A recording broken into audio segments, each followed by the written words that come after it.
What's going on, guys? Zuko back with another Shadowlands video. How's everybody doing? Listen, we had this insane storm that happened over the weekend. If you're watching this, I guess on Monday, the 23rd of May.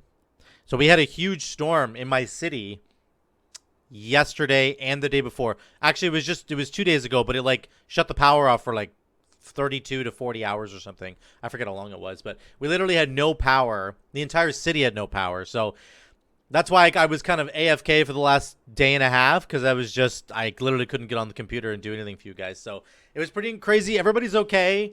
But we had a massive storm. There was like power lines down. There was like 40 or 50 power lines down in the city. All of the like power generators and the stations that reroute all the power, there was like so many of them down over the city that they couldn't. There's just trees like blocking roads. It was insane. So we're all fine, everybody's good, but just a crazy kind of experience, and obviously I couldn't get anything done for you guys here. So now we're back to business, baby, and we're doing more dungeons. So listen, we did a plus 20 sanguine depths here. Let me jump into it. We're kind of continuing on the Kyrian journey here, because I really want to make this work.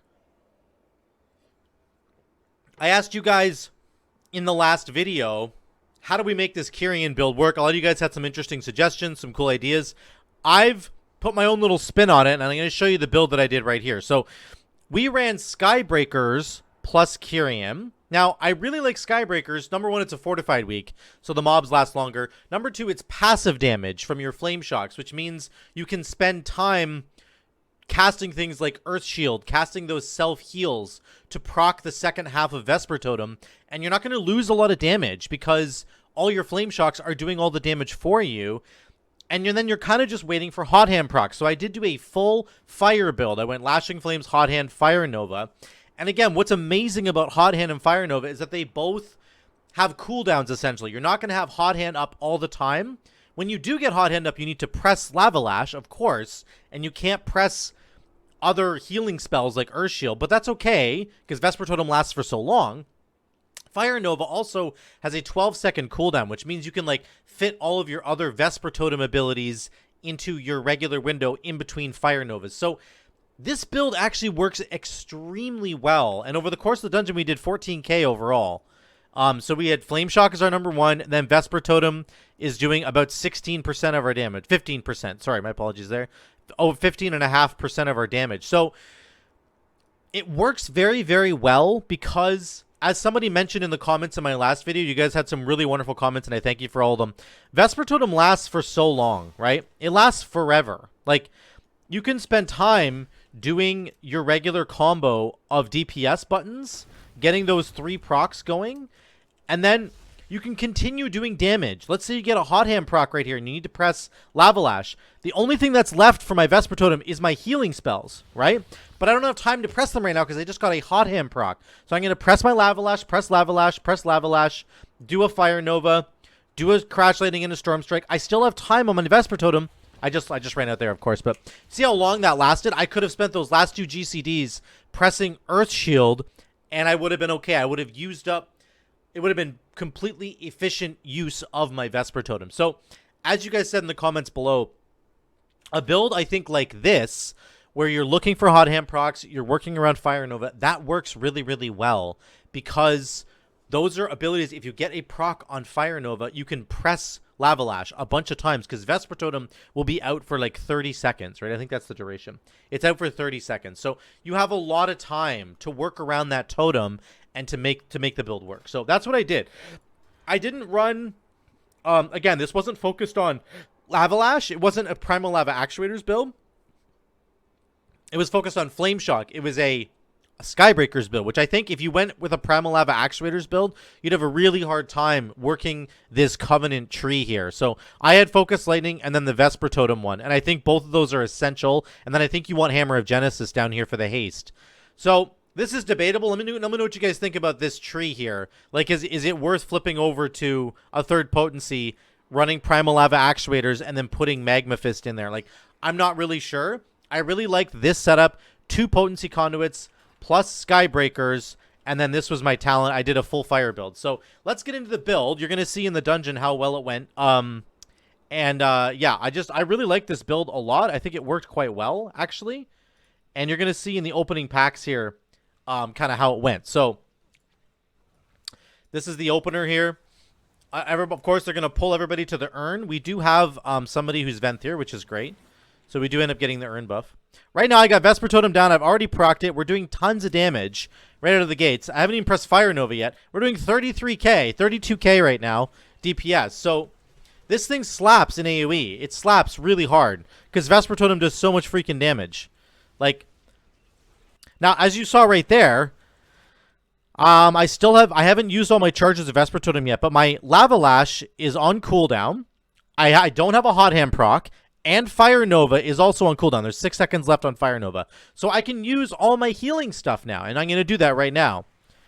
I press Earth Shield right here. And I press it again. And I press it again.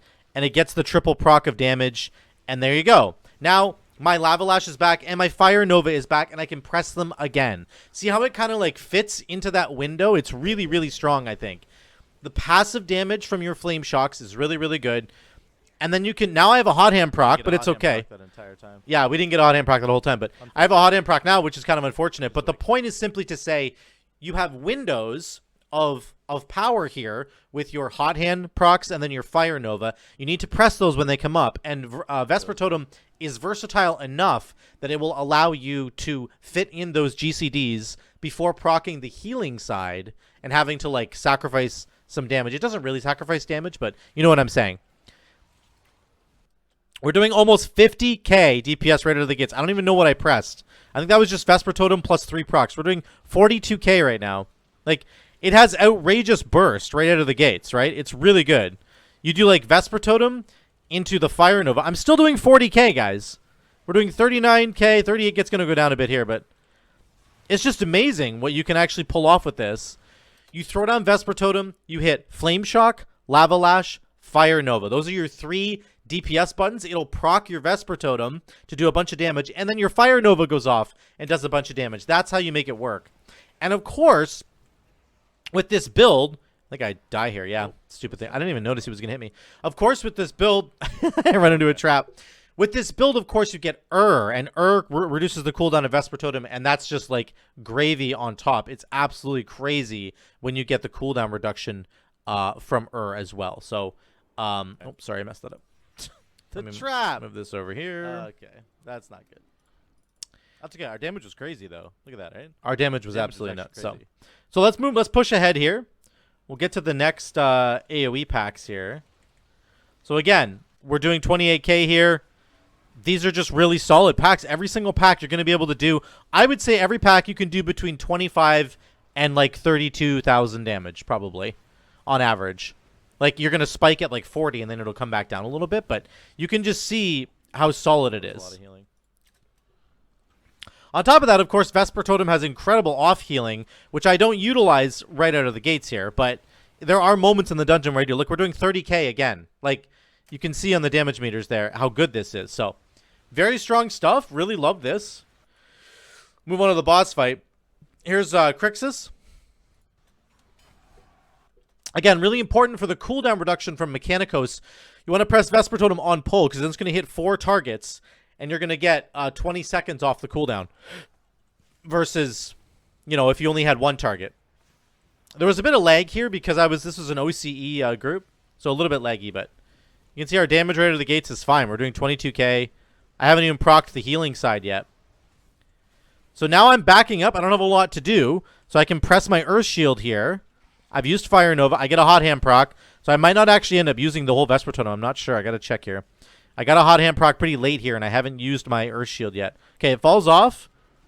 I got a Hot Hand proc again. So, again, there's moments like this where you're just going to do more damage, especially on a boss fight. You're going to do more damage just pressing Lava Lash if you have a Hot Hand proc because it just claps, right? We're doing 18k on a boss right now. So, I have Vesper Totem down again. I procced the healing side of it, I think, right away. And then I've still got I used all the charges right there. So it is really nice. And now I have a hot hand proc, so I can go into that. It's really nice. It really fits into the build well because, like, if you have a moment, a couple GCDs where you're not really doing anything, then you can see that it just fits right into the build and allows you to do more damage. Vesper at the end there because now I'm not going to have it up for this pack, but I think it's actually fine. Now, I did use Vesper Totem at the end of that boss fight just to make sure I had enough, to pump out more damage, but I probably could have held it because right here it's going to do way, way more damage for me. So that was probably a mistake. Another big mistake that I make throughout this dungeon is I don't use my wolves. I don't summon my wolves as much as I should. Because I think I'm like looking for the correct moment to use them, and that's just wrong. So I made a bunch of mistakes in this dungeon actually that I needed to fix, and I'll fix later. But again, we're doing almost 20k without Vesper Totem on this pack. Then of course we move to the next guy, and I use Vesper Totem here, but I need to. You don't ever really want to hold Vesper Totem. That is honestly the problem. Some extra damage on the boss fight, or so you can probably get way more damage on the next pack. So this allows us to do a lot of damage on this single target guy, which is good. But our damage would be better served on AoE packs. Again, you just don't want to hold it. So you need to find the right cadence for Vesper Totem because it's such a low cooldown ability that if you don't use it like off cooldown, you're wasting it. So that's the only kind of pressure there. So let's move forward. 945, I always want to talk about this. Make sure that you use Spirit Walk when she does the chains, when the Grand Overseer does the chains here. So they'll do Gloomburst. Here's Dread Bindings right here. You have to use Spirit Walk after Dread Bindings comes out. So here comes Dread Bindings. Boom.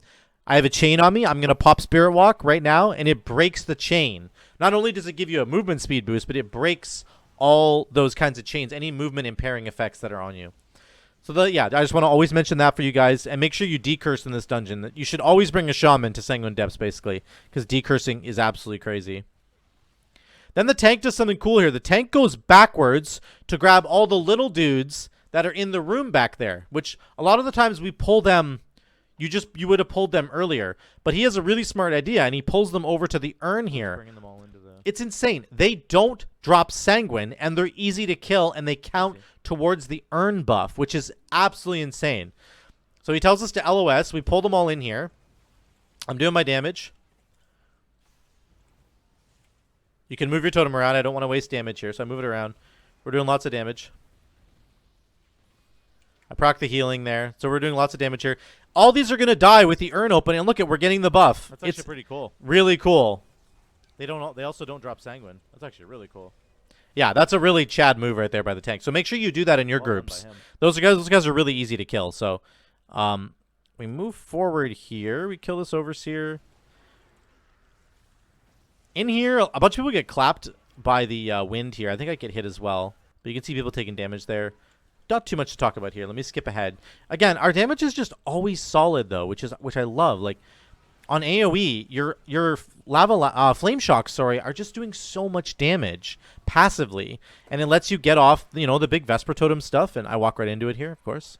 But then the healing, I'm going to heal 3 times here. I'm going to start my Vesper Totem chain with a heal. You can see the healing going off. 1, 2. There's a big burst of healing. I'm almost doing 2k HPS here, so you can see it's got that versatility built right in where you can use it kind of when you need it. 1440. I want to talk about one other kick here. This Barbed Shackle kick. This is the pack right after this. You go in here. There's a Depths Warden, and they will cast Barbed Shackles. You can kick every single Barbed Shackles, just like Spires of Ascension, where you can kick Rebellious Fist every single time. This is the exact same thing in this dungeon. Get your Shaman. If you're a Shaman, tell your group that you're going to kick Barbed Shackles every single time because you will be able to do it. It's on like literally a 12-second cooldown. So your kick comes right off cooldown at perfect time. Let's go to Tarvold, 2100. We have a couple little blunders in the middle here, but we get to Tarvold here. We're not going to lust. He wants to lust the third boss, which I actually think I disagree with, but I mean, it's up to him. It's up to the tank what he wants to do, so that's fine. I just heal my way through. I pop my defensive. Then watch my damage. I'm doing 6.8k right now. I just put Vesper Totem down. Watch the damage here. Boom, boom, boom. And now we're doing 20k. Like the burst out of Vesper Totem. We're doing 23k with Fire Nova. It's insane, dude. I get hit by the thing there. I'm the only decurse, I think, in our entire group, which is very problematic on this fight because people get hit a lot. Right here, I make a massive mistake. I'm decursing the healer because I want him to be able to heal people. Otherwise, you have like minus 50% haste or whatever, and I get hit by the Force Slam, and I feel like such an idiot. So, kind of a frustrating fight because we only have the 1 decurse, and people keep getting hit. You can see the Rogue and the Warlock got hit again by the Passing Storm thing, and then is just making my life hell, man. We needed to kill him right away, but the ad keeps popping up, so just a very difficult fight. If you don't have like the right tools. Here he's slamming again. I got Vesper Totem down, so I start healing with Vesper Totem instead of DPSing. Let's see, I get the healing out first. Very good. We're doing 4k HPS just from that like burst of healing there. Then I can move it over here and get my damage going with Vesper Totem. So I'm surprised we're not lusting this boss. It's just I think you can see the tank has the debuff on him. He got hit. Then It's just a very tough fight, man. It's just really, really tough if you don't have multiple decurses. And people, like, the Rogue got hit again. So people keep getting hit by those Passing Storms, and that's just, like, making our life hell. So I think I get hit here, actually, speaking of which. So I'm part of the problem as well. But anyway, we do get through him, which is good. And then the tank does something interesting here. He pulls... I have to res people. He pulls one more mob. You're going to see... Excuse me, we're at 73%. You only need to be at 69%, I believe, to go downstairs from here. But he wants to get another ad, and that's because he wants to skip a pack later, and you'll see that when we get to it later. So let's push ahead here to the boss fight. So here's Beryllia. This fight, we do have Lust, and he wants us to use it, and so we do. I make sure I don't get hit by again. Friggin' man. Now, I run way too far away. You don't need to run this far away. That's my mistake. But, yeah, I needed to play this actually better. You need to put as much damage into the boss as you possibly can at any point in this fight, because there's so much downtime in this fight. It's very frustrating. So, anyway, one thing that's really great about this fight, you're going to see me use my 3 DPS abilities on Vesper Totem right now, and then I'm holding my Vesper Totem for my healing abilities. And that's because, of course, I'm going to use it right now when this comes down. So, boom. I pop Earth Shield right here. Earth Shield, Earth Shield, Earth Shield. I get all my healing out. So, I'm doing, again, 2.5k HPS. Basically, just from the burst of Vesper Totem healing. So, it's very, very good. Love that. Again, I run way too far away here. I think on the third one, I get a little bit better on it. But the healer does die, which is unfortunate. We got to use a B-Res there. Even with Lust, this fight is quite hard on a non-tyrannical week. I think next week, this is like... I mean, this fight is almost undoable on Tyrannical. I don't even know. Vesper Totem down again. I'm healing once again. We're doing 2.8k HPS. Just really strong. Really, really strong healing. I'm just running around healing people at this point because I want to make sure we can all live.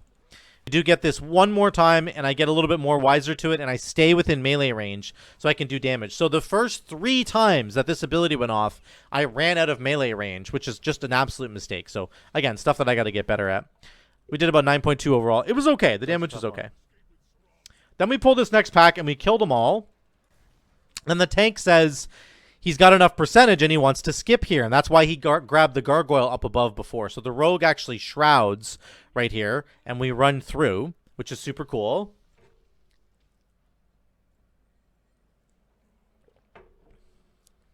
That pack is particularly annoying on Fortified. Interesting. So we skip it. This is great. Everything's actually going very well. How we're gonna do in this gauntlet, I feel like.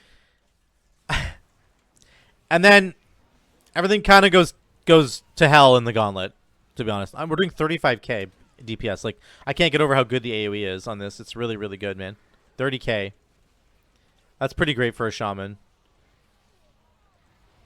I guess we have good AoE damage, so maybe. Certainly on Tyrannical weeks, I think that that Vesper Totem in general is going to suffer because Mechanicos really thrives off of having cooldown reduction, and Tyrannical boss fights last so long. But unfortunately right here, our tank for some reason dies. Oh no. Just very quickly. I think he gets hit by all the Gloom Bolts probably, but... No. So maybe I should have stunned, and other people should have stunned as well. I'm not really sure what the answer was there. He needed to maybe pop a bigger defensive. But we end up dying, and then I want you to see the timer right now. We're at 9:16 on the timer, okay? I'm going to skip ahead for you and watch how the time just disappears here because we did this skip earlier, and we can't skip now unless we do personal pots, which somebody didn't have a pot. So then the healer had to res them, and then the gauntlet started, and now by the time we get all the way back to the gauntlet and get the tank here, it's 7 minutes. Went from 9:15 to 7 minutes, right? Like, 9:45 to 7 minutes. I'm sorry. We lost like almost 3 minutes of dungeon time because of this wipe. So like that's a very frustrating thing to have happen, and it's just the way it goes sometimes, but you can see that like how fragile these dungeons get at higher levels. Like you just have to be really careful. You can't make like a single mistake, especially if you're going to skip stuff, because then you'll have to figure out a way to get past that stuff that you just skipped. So very, very heartbreaking. This actually ends up costing us the entire dungeon run. It ends up costing us. So here's the final boss fight, though. We'll talk about General Kaal really quick. Not too much to talk about here, except that once again, I don't have Vesper Totem to start because I used it on the pack before this, but we'll get it back. Unfortunately, I won't get the big cooldown reduction because there'll only be, I think, 2 enemies alive by the time I cast it. So it's coming off cooldown here. Fire Nova. There we go. Vesper Totem down. I got 10 seconds off Vesper Totem there, which is good enough. Any cooldown reduction you can get at all is really, really good. We're doing decent damage, but you can see on the timer we only have 1 minute and 20 seconds left. And this boss fight in particular has a ton of movement, and it doesn't have like an intermission phase per se, but it does have a lot of just movement that forces you to stop doing damage. She jumps away and she does piercing blur, like I got to get off the boss fight and not die here. And then she jumps away to her little corner right now, and you have to do the Gloom Squall thing. So yeah, that big blunder on the gauntlet essentially cost us like 3 minutes of time. And if we'd had that time here, we would have been fine. We would have easily timed this key because we end up just missing the timer by about 40 seconds or so. You're going to see at the end here. I'll just skip ahead.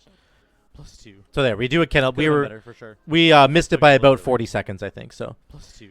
we get +2 rating there. So let's look at the over under here. Let's look at the damage. And once again, I'm happy with the damage. I know we didn't time it. We should have timed it, but that's not the point of this video really at all. The point of this video is to say, look at this build and look at how well it actually performed, particularly on a fortified week. I do think if you took this into a tyrannical week, you'd have a much more difficult time. Maybe in a different dungeon, it doesn't do quite as well. But honestly, the versatility of Vesper Totem is insane. It works on every AoE pack. And because of this build, you're able to fit in those earth shields to proc the healing side. So I know some of you guys were talking in the last video, but we'll just use your healing surge and stuff instead to proc the healing side. But that consumes my 5 stacks of Maelstrom Weapon, which I don't want to do. I always want to use my 5 stacks of Maelstrom Weapon on a DPS spender, not on a healing spender. Unless like everybody's actually dead, in which case fair enough. But what you really want to be doing in this setup is taking Earth Shield for this exact reason that it doesn't consume any Maelstrom weapon stacks. It's instant cast.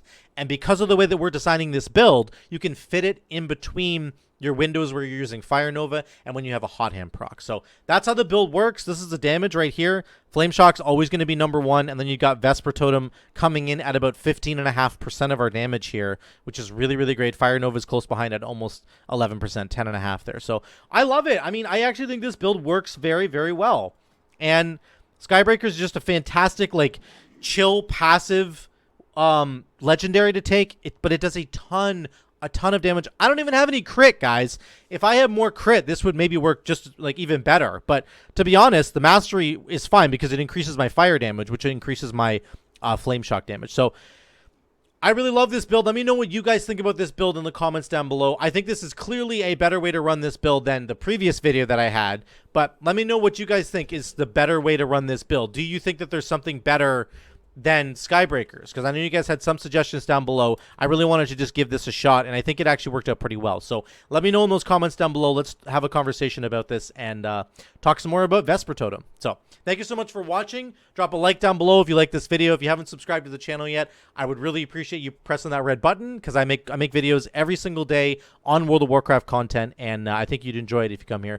Once again, there's also a Patreon link down below where you can go and donate if you want to support the future of the videos and this channel that I'm making here. So thank you so much for watching. We'll see you in the next one.